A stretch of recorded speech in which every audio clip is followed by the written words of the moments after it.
Ja. Altså, hus 5. Jeg vil indrømme, at ud fra hvad jeg har fået at vide, så ser det ud til at lægge stærkest på den tid.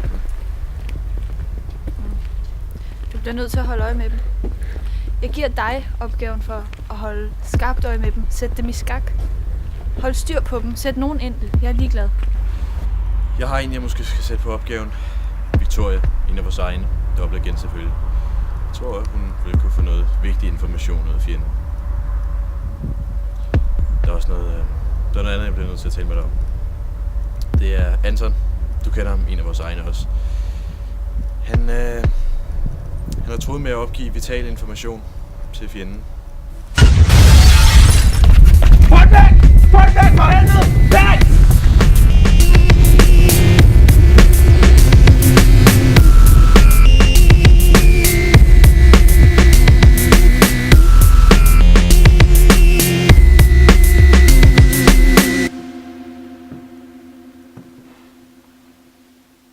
Nu er han ankommet.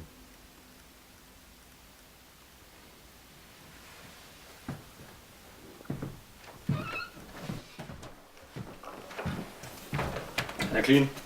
Selvfølgelig. Velkommen. Mange tak. Nu venter du. Til plads.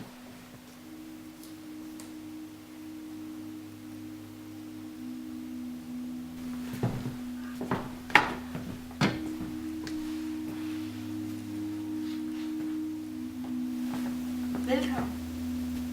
Kan jeg byde på noget? Ja, vand, sodavand. Stærkere?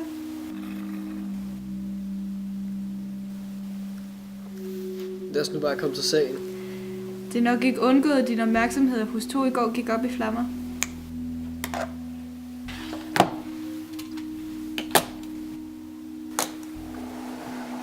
I denne mappe har du vores samlede informationer om husenes forskellige seneste aktiviteter. Din mission er, Find bagmanden. så forstår vi jo hinanden.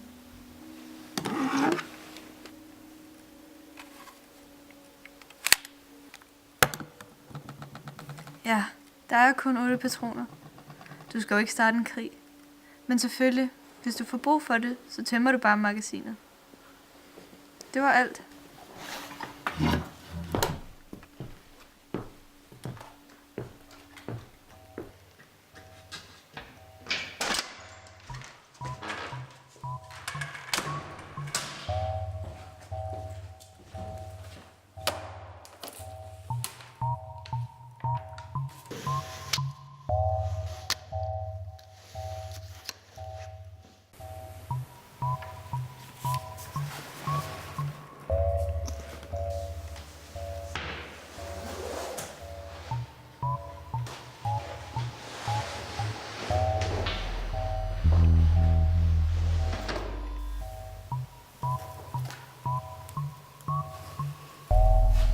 Smededal.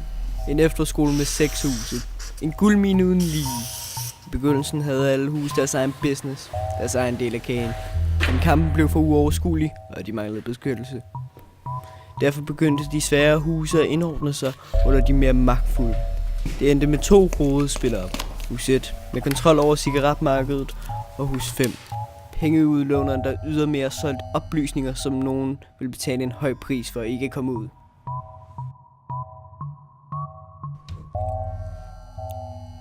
Hus 2, som for få dage siden styrtede i grus, var en vigtig brik i spillet for hus 1. Huset havde før i tiden haft stor andel i cigaretmarkedet og kørte i dag den selv samme business under Agnes, min chefs jernhårde styre. Derfor ville det være et åbenlyst mål for hus 5 og deres leder Jannik, hvis de ønskede at svække modparten læsterligt. Der har længe været kamp om suprem magt over Smededal. Spørgsmålet er bare, hvem der angreb først. Umiddelbart ville jeg have satset på hus 5, men måske et underhus, der havde gjort det i vildfarelse. Jeg fandt hurtigt ud af, at dealerne var det svageste led. Hvis jeg ville have yderligere informationer om hus 5, måtte jeg mødes med Jonas.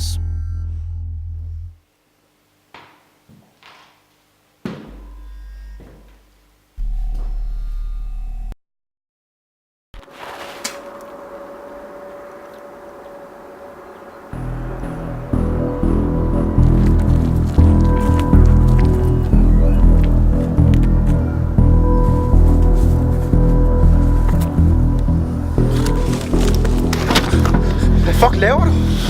Tøm lommerne. Hvorfor? Lige nu!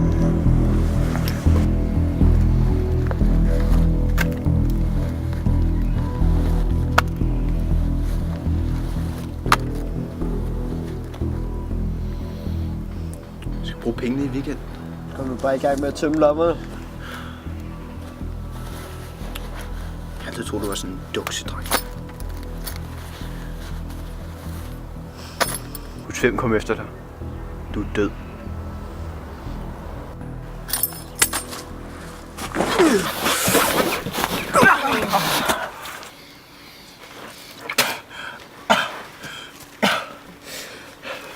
Begynder at snakke om hus 5's business.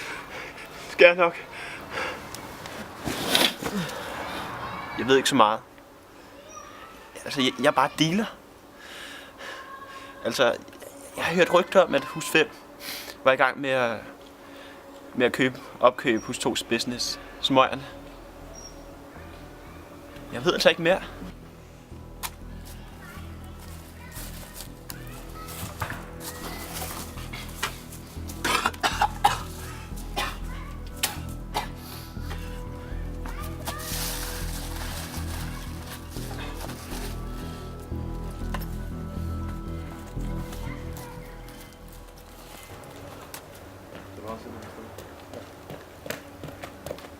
Det er vigtigt, den mission kan du sætte i. Så du har sendt dem afsted? Ja. Men det er meget vigtigt. Jeg kommer ikke til at sige sådan noget.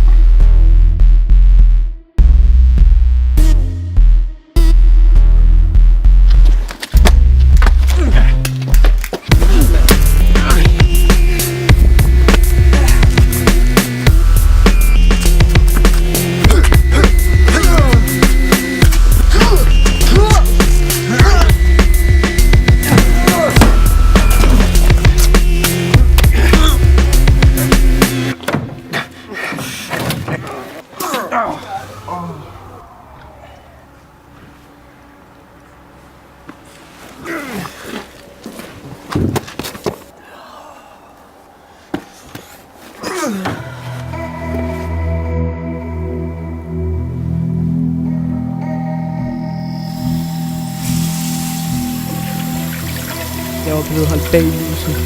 Det har hele tiden været planen, at vi skulle gøre sig af med mig. Det forstod jeg nu. Hus 2 var ved at glide ind under hus 5. Så hus 1 var nødt til at sætte det som et eksempel.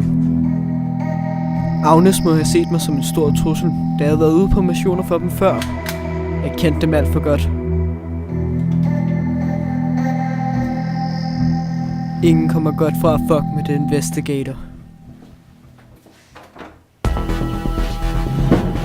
Det gjorde kort proces på håndværk.